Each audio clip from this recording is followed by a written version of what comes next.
അന്താരാഷ്ട്ര രാഷ്ട്രീയത്തെ അമ്പരപ്പിച്ചുകൊണ്ട് അതിശക്തമായ വെളിപ്പെടുത്തലുകളുമായി അമേരിക്കൻ പ്രസിഡന്റ് ഡൊണാൾഡ് ട്രംപ് രംഗത്തെത്തിയിരിക്കുകയാണ്. US കോൺഗ്രസിന്റെ സംയുക്ത സഭയെ അഭിസംബോധന ചെയ്ത് സംസാരിക്കവേ ഏഷ്യൻ ഉപഭൂഖണ്ഡത്തിലെ ഏറ്റവും വലിയ ഭീഷണിയായിരുന്ന ഇന്ത്യ പാകിസ്ഥാൻ സംഘർഷത്തെക്കുറിച്ചാണ് ട്രംപ് വിസ്മയകരമായ അവകാശവാദങ്ങൾ വീണ്ടും ഉന്നയിച്ചത്.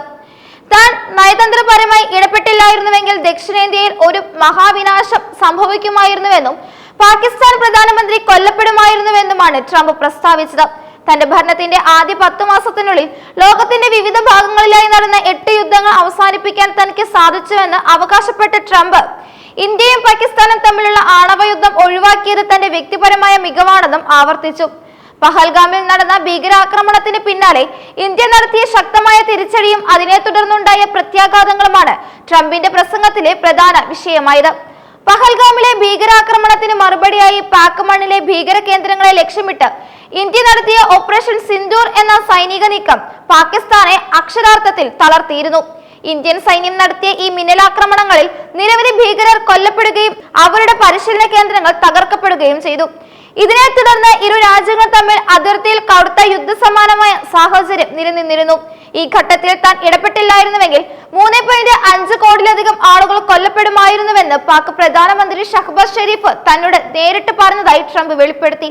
ലോകം ഒരു ആണവ യുദ്ധത്തിന്റെ വക്കിലായിരുന്നുവെന്നും അമേരിക്കയുടെ ശക്തമായ മധ്യസ്ഥതയാണ് സമാധാനം പുനഃസ്ഥാപിക്കാൻ സഹായിച്ചതെന്നുമാണ് വൈറ്റ് ഹൗസിന്റെ നിലപാട്. എന്നാൽ കാശ്മീർ ഉൾപ്പെടെയുള്ള വിഷയങ്ങളിൽ മൂന്നാം കക്ഷി മധ്യസ്ഥത ആവശ്യമല്ലെന്ന ഇന്ത്യയുടെ പരമ്പരാഗതമായ നിലപാട് ഇപ്പോഴും ശക്തമായി തുടരുകയാണ്. ഇത്തരം വിഷയങ്ങളിൽ ഉഭയകക്ഷി ചർച്ചകളിലൂടെ പരിഹരിക്കേണ്ടതാണെന്ന് ഇന്ത്യ ആവർത്തിച്ച് വ്യക്തമാക്കുമ്പോഴും സമാധാനത്തിന് ക്രെഡിറ്റ് സ്വന്തമാക്കാനുള്ള ശ്രമത്തിലാണ് ഡൊണാൾഡ് ട്രംപ്. സമ്മേളനങ്ങളിൽ ഇറാനെതിരെയുള്ള കടുത്ത വിമർശനങ്ങളും ട്രംപ് ഉന്നയിച്ചു. ആഗോളതലത്തിൽ ഭീകരവാദത്തിന്റെ 1-ാം നമ്പർ സ്പോൺസർ ഇറാനാണെന്ന് അദ്ദേഹം കുറ്റപ്പെടുത്തി. ഇറാനിൽ ഡിസംബർ 25-ന് ആരംഭിച്ച ആഭ്യന്തര പ്രക്ഷോഭങ്ങളിൽ ഇതുവരെ 32,000 പേർ കൊല്ലപ്പെട്ടുവെന്ന ഞെട്ടിക്കുന്ന കണക്കുകളും അദ്ദേഹം സഭയ്ക്ക് മുന്നിൽ അവതരിപ്പിച്ചു. ഒരു കാരണവശാലും ഇറാനെ ആണവായുധം നിർമ്മിക്കാൻ അനുവദിക്കില്ലെന്നും പശ്ചിമേഷ്യയുടെ സുരക്ഷ അമേരിക്കയുടെ ഉത്തരവാദിത്തമാണെന്നും ട്രംപ് കൂട്ടിച്ചേർത്തു. നിലവിൽ പശ്ചിമേഷ്യയിൽ ഇറാനും US-ഉം തമ്മിലുള്ള സംഘർഷം അതിന്റെ ഉച്ചസ്ഥായി നിൽക്കുകയാണ്. ഈ സാഹചര്യത്തിൽ മേഖലയിലേക്ക് കൂടുതൽ സൈന്യത്തെ അയക്കാൻ അമേരിക്ക തീരുമാനിച്ചിട്ടുണ്ട്. ഇറാന്റെ സൈനിക നീക്കങ്ങളെ പ്രതിരോധിക്കാനും സഖ്യകക്ഷിയുടെ സുരക്ഷ ഉറപ്പാക്കാനുമാണ് ഈ നടപടിയെന്ന് ട്രംപ് വിശദീകരിച്ചു. ഉപരോധങ്ങൾ വഴി ഇറാന്റെ സാമ്പത്തിക സ്രോതസ്സുകൾ അടയ്ക്കുന്നതിനോടൊപ്പം സൈനികമായ സമ്മർദ്ദവും തുടരുമെന്നാണ് അമേരിക്കൻ പ്രസിഡന്റ് നൽകുന്ന സൂചന.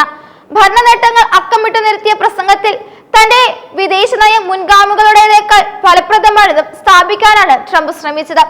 ഉത്തര കൊറിയയുമായുള്ള ബന്ധം മെച്ചപ്പെടുത്തിയതും ചൈനയുമായുള്ള വ്യാപാര യുദ്ധത്തിൽ കൈവരിച്ച നേട്ടങ്ങളും അദ്ദേഹം പരാമർശിച്ചു. അമേരിക്ക ഫസ്റ്റ് എന്ന നയത്തിലൂടെ ലോകത്തെ വിവിധ സംഘർഷങ്ങളിൽ നിന്ന് അമേരിക്കൻ സൈന്യത്തെ പിൻവലിക്കുന്നതിനോടൊപ്പം തന്നെ ആഗോള സമാധാനത്തിൽ നിർണായക പങ്കുവഹിക്കാനും തനിക്ക് സാധിക്കുന്നുണ്ടെന്ന് അദ്ദേഹം അവകാശപ്പെട്ടു. 8 യുദ്ധങ്ങൾ അവസാനിപ്പിച്ചുവെന്ന അദ്ദേഹത്തിന്റെ പ്രസ്താവന അന്താരാഷ്ട്ര നിരീക്ഷകർക്കിടയിൽ വലിയ ചർച്ചകൾക്ക് വഴിമരുന്നിട്ടിട്ടുണ്ട്. പശ്ചിമേഷ്യയിൽ ഇസ്രായേലും അറബ് രാജ്യങ്ങളും തമ്മിലുള്ള ബന്ധം മെച്ചപ്പെടുത്താൻ നടത്തിയ ശ്രമങ്ങളും അദ്ദേഹം എടുത്തു പറഞ്ഞു. എന്നാൽ ട്രംപിന്റെ പല പ്രസ്താവനകളും അതിശയോക്തിയായി കലർന്നതാണെന്ന വിമർശനവും ഉയരുന്നുണ്ട്. ഇന്ത്യയെയും പാകിസ്ഥാനെയും സംബന്ധിച്ചിടത്തോളം ട്രംപിന്റെ ഈ വെളിപ്പെടുത്തലുകൾ പുതിയ രാഷ്ട്രീയ ചർച്ചകൾക്ക് കാരണമാകും. പാക് പ്രധാനമന്ത്രി ഷഹബാസ് ഷെരീഫ് കൊല്ലപ്പെടുമായിരുന്നുവെന്ന പരാമർശം പാകിസ്ഥാനുള്ളിൽ തന്നെ വലിയ പ്രതിഷേധങ്ങൾക്ക് കാരണമായേക്കാം. അതേസമയം ഇന്ത്യയുടെ സൈനിക കരുത്തിനെയും തിരിച്ചടിക്കാനുള്ള ശേഷിയെയും ട്രംപ് പരോക്ഷമായി സമ്മതിക്കുന്നു എന്നതും ശ്രദ്ധേയമാണ്. ഓപ്പറേഷൻ സിന്ദൂർ വഴി പാകിസ്ഥാനെ വിറപ്പിക്കാൻ ഇന്ത്യക്ക് സാധിച്ചുവെന്ന് അന്താരാഷ്ട്ര സമൂഹം അംഗീകരിക്കുന്ന കാര്യമാണെന്ന് ട്രംപ് വാക്കുകൾ കൊണ്ട് സൂചിപ്പിക്കുന്നു. വെടിനിർത്തൽ കരാറിലെത്തിയത് അമേരിക്കയുടെ ഇടപെടൽ കൊണ്ടാണെന്ന വാദം ഇന്ത്യ ഔദ്യോഗികമായി അംഗീകരിച്ചിട്ടില്ലെങ്കിലും ആഗോള ശക്തികളുടെ സമ്മർദ്ദം മേഖലയിലെ സംഘർഷം കുറയ്ക്കുന്നതിൽ പങ്കുവഹിച്ചിട്ടുണ്ടാകുമെന്നാണ് വിദഗ്ധർ കരുതുന്നത്. പശ്ചിമേഷ്യയിലെ ഇറാൻ US പോരാട്ടം വരും ദിവസങ്ങളിൽ കൂടുതൽ രൂക്ഷമാകാനാണ് സാധ്യത. സൈനിക വിന്യാസം വർദ്ധിപ്പിക്കാനുള്ള തീരുമാനം ഇറാനെ പ്രകോപിപ്പിച്ചേക്കാം. ആണവ കരാറിൽ നിന്ന് പിന്മാറിയതിനു ശേഷം ഇറാനുമേൽ ചുമത്തിയ കടുത്ത ഉപരോധങ്ങൾ ആ രാജ്യത്തിന്റെ സമ്പദ് വ്യവസ്ഥയെ തകർത്തിരിക്കുകയാണ്. ഇതിനെതിരെയുള്ള ജനരോഷമാണ് പ്രക്ഷോഭങ്ങളായി മാറുന്നത്. ഈ പ്രക്ഷോഭങ്ങളെ അടിച്ചമർത്താൻ ഇറാൻ സർക്കാർ സ്വീകരിക്കുന്ന നടപടികൾ മനുഷ്യാവകാശ ലംഘനമാണെന്നും ട്രംപ് ആഞ്ഞടിച്ചു. ലോകത്തെ ഏറ്റവും അപകടകാരിയായ രാജ്യം എന്ന ലേബലിലേക്ക് ഇറാനെ മാറ്റാനാണ് ട്രംപ് തന്റെ പ്രസംഗത്തിൽ ഉടനീളം ശ്രമിച്ചത്.